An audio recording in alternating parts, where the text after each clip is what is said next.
आएगा। आज के कलाम को सुनने के लिए, सीखने के लिए हम अपने आप को तैयार करें, अपने सरों को झुकाएं। कदूस मेहरबान खुदाम, तेरा शुक्र, तेरी तारीफ, तेरी तमजीद करते हैं।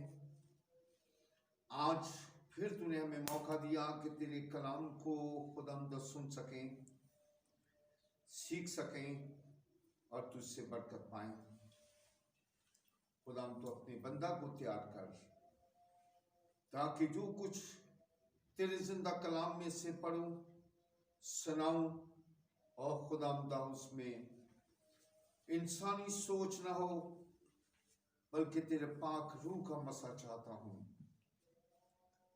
वही बात तेरे मुंह के बंदा के मुंह से निकले जो तेरी तरफ से हो। खुदा इस कलाम को जब हम सुनते हैं, सीखते हैं, तो खुदा तेरे हुजूर में पसंद ठहरे। ये सब तेरे यीशु नाम से मांगा और पाया है, आमीन। आएगा आज के कलाम मुकद्दस को हम सीखेंगे, जो हमने खुदाम के कलाम मुकद्दस में से पहली सलातीन की किताब उसका 17वां बाब और उसकी 8वीं आयत से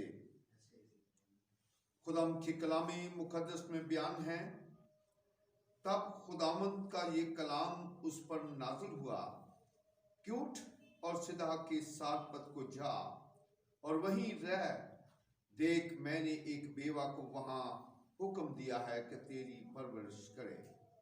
सो वो उठकर सारपत को गया, और जब वो शहर के फाटक पर पहुंचा तो देखा कि एक बेवा वहां लकड़ियां चुन रही है।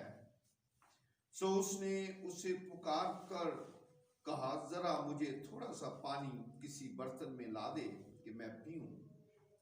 और जब वो लेने चली तो उसने पुकार कर कहा, जरा अपने हाथ में एक टुकड़ा रोटी मेरे वास्ते लेती आना।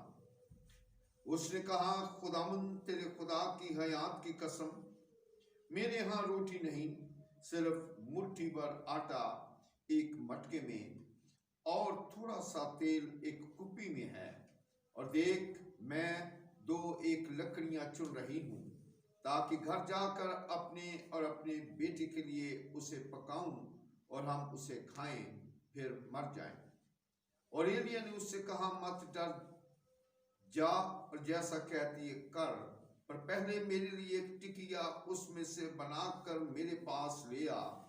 उसके बाद अपने और अपने बेटे के लिए बना लेना, क्योंकि खुदावंद इस्राएल का खुदा यूं फरमाता है कि उस दिन तक जब तक खुदावंद जमीन पर मीना बरसाए, ना तो आटे का मटका खाली होगा और ना तेल की कुप्पी में कमी होगी। खुदावंद अपने कलाम के पढ़े और सुने जाने पर बरकत बख्शे, आमीन। मेरे अजीजों, आज हम खुदावंद के कलाम मुकद्दस में से सीखेंगे बरकत किस तरह हम पा सकते हैं। खुदा के खादमों की खिदमत करके और उनके कहे हुए वो अल्फाज उनके मुंह से खुदा की तरफ से निकले होते हैं, उन पर ईमान रखना। और हमें ऐसे एक वाकया का जिक्र मिलता है कि हम एक ऐसी खातून जो बेवा है, क्योंकि एलिय्याह जो है ये पहले एक करीत का नाला है, वहां पर उसका जो खाने पीने का बंदोबस्त है कौवे करते हैं। लेकिन जब नाला सूख जाता है, वहां पानी कोई नहीं है, तो खुदावंद उसे सारपत की बेवा के पास भेजता है कि जा, वो तेरी परवरिश करेगी। सो लिहाजा जब वो खुदा के हुक्म पर एलिय्याह जो है वो सारपत के इलाके की तरफ चल पड़ता है, और ऐसा ही देखते हैं कि एक बुढ़िया जो है, एक औरत जो है, उसे लकड़ियां चुनते हुए नजर आती है। और एलिया उससे कहता है कि मेरे लिए पानी ला। जब वो रवाना होती है पानी के लिए तो पीछे से पुकार कर आवाज आई है, पुकार कर कहा कि मेरे लिए एक टुकड़ा रोटी का भी लेते आ। देखते हैं यहां पर वो खतून, वो औरत नबी को क्या कहती है कि रोटी तो मेरे पास है नहीं है, मेरे घर में मटके में मुट्ठी भर आटा, मैं घर जाऊंगी, लकड़ियां चुन रही हूं, पकाऊंगी, और मेरा एक बेटा है और यही मुट्ठी भर आटा है जो आज हम खाकर फिर मर जाएंगे। लेकिन हम देखते हैं कि खुदा के बंदा ने उससे क्या कहा, मत डर, मत डर। लिहाजा उसने ये इनकार नहीं किया कि मैं रोटी नहीं लाऊंगी, उसने ऐसा ही किया। हम देखते हैं कि हुक्म मानने पर, उसके कहने पर वो ये भी कह सकती थी कि नहीं, ये तो सिर्फ मुट्ठी भर आटा मेरे बेटे के लिए और मेरे लिए, जिस तरह बयान में हमने सुना कि मेरे पास थोड़ा सा कुप्पी में तेल है और मुट्ठी भर आटा। सो मेरे अजीजों, आइए जरा हम इस बात पर गौर करें, फिक्र करें कि उसने बहस नहीं की, उसने ये नहीं कहा कि मैं तुझे क्यों खिलाऊं। उसने खुदाम पर भरोसा रखते हुए पहले वो रोटी तैयार की, खुदा के बंदे के लिए लेकर गई। लेकिन हम देखते हैं कि जिस बात का हम सोच रहे हैं, एक डर होता है कि अब मेरा क्या बनेगा, खुदा के बंदा के वसीला से उसने कहा कि जब तक बारिश ना हो वो मट्टी में से आटा खत्म नहीं होगा, उस कुप्पी में से तेल नहीं खत्म होगा। और ऐसा ही हुआ।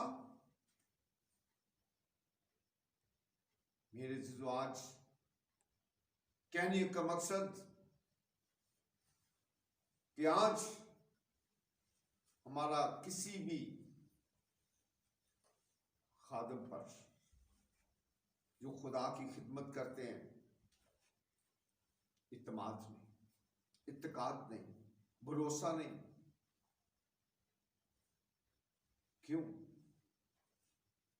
क्यों हम खुदा के खादमों को, उनकी बातों को इग्नोर कर देते? मेरे जीजो, आज खुदा के खादम घरों में आते हैं, दुआ करते हैं, बरकत मांगते हैं, लेकिन हमारी सोचें, हमारे ख्यालात कुछ और।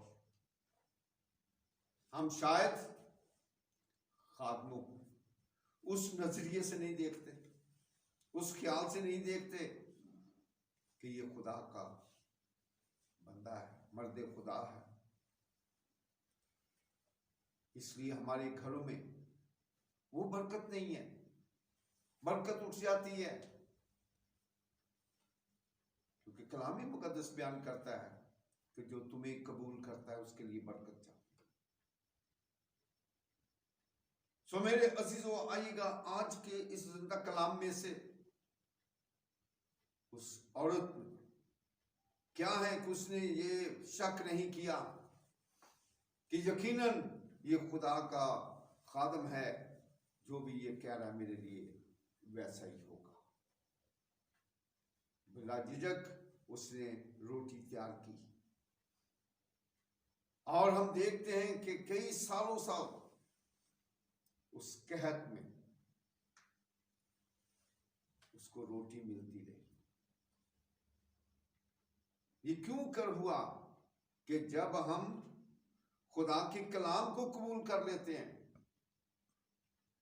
बेसिकली इस खातून ने खुदा के कलाम को, वो अल्फाज जो खुदा के खादम के मुंह से निकले, उस पर यकीन किया। आज भी जब हम बाइबल मुकद्दस के उन अल्फाज पर गौर करते हैं, शक में ना जाएंगे तो यकीनन हमें बरकत मिल जाए। आज हम सोचते हैं कि मेरे घर में बेबरकती, बेसुकूनी क्यों है। मैं बेसुकूनी की बात तो बाद में करूंगा, बरकत की बात करते हैं कि हमारे जी पैसे बहुत ज्यादा आते हैं, कमाई आती है, लेकिन पूरी नहीं पड़ती। बहुत सारे लोग ये बातें करते हुए नजर आते हैं कि मेरे घर में बरकत नहीं, खाने पीने पर बरकत नहीं, कमाई बहुत है, पैसा बहुत आता है, लेकिन ना जाने किधर चला जाता है। मेरे अजीजों, आइएगा, हम अगर हम ये चाहते हैं कि हमारे घरों में से खुराक खत्म ना हो, हमारी खुराक में बरकत, तो यकीनन हम उस बेवा की तरह जिसने खुदा के बंदे की बात को टाला नहीं है, बहस नहीं की, बल्कि उस बात को दिल से कबूल करके उसने ये फिक्र नहीं की कि मेरे बेटे का क्या बनेगा, उसने ये फिक्र नहीं की कि मेरा क्या बनेगा। उसने ये सारी बातों को छोड़कर उसके लिए खाना तैयार किया और बरकत पाली। मेरे जीजो, आइए जब हम अपने दिलों को बड़ा कर लेंगे, क्योंकि हम दूसरों के लिए जिए। यीशु मसीह ने तालीम यही दी है, वो इसलिए आ गया, इंसान के लिए आया, अपनी जात के लिए नहीं आया, इंसान को बचाने के लिए। हम क्या करते हैं, हम पहले अपनी फिक्र करते हैं, दूसरा भूखा रहे हमें इससे कोई फिक्र नहीं। लेकिन मेरे अजीजों, खुदा के कलाम को जब हम सामने रखेंगे तो यकीनन हम ऐसी ही बरकत पाएंगे जिस तरह उस बेवा ने पाई है।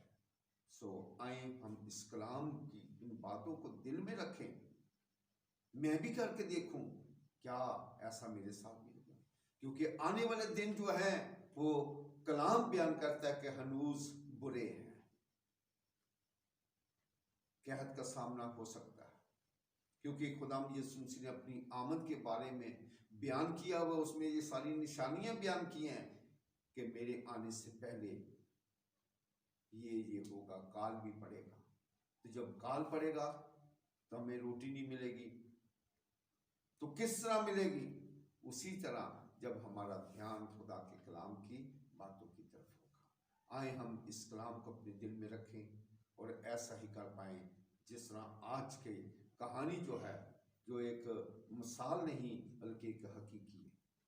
खुदा हम सबको बरकत बख्शे, आमीन। आएगा हम अपने सरों को झुकाएं, खुदा मुझसे दुआ मांगे। आज के कलाम में से जो हमने सीखा है, हम इन सारी बातों पर गौर करें। जब हमारी जिंदगियों में खुदावंद देखता है तो प्यार से खाली है। उस सबक से जो खुदावंद यीशु मसीह ने अपनी इस दुनियावी खिदमत में इंसान को सिखाया कि अपने अंदर मोहब्बत को जगह दे, नफरत को छोड़ दे, भूखों का ख्याल कर, नंगों को तो कपड़े पहना। आए हम सब ना सिर्फ अपनी फिक्र बल्कि दूसरों की भी फिक्र करें। हम अपनी सोचों को खुदा के कलाम के मुताबिक ढालें, उस पर अमल करें, जिंदगी पाएं और कसरत से पाएं। ये सब तेरे यीशु नाम से मांगा और पाया है, आमीन।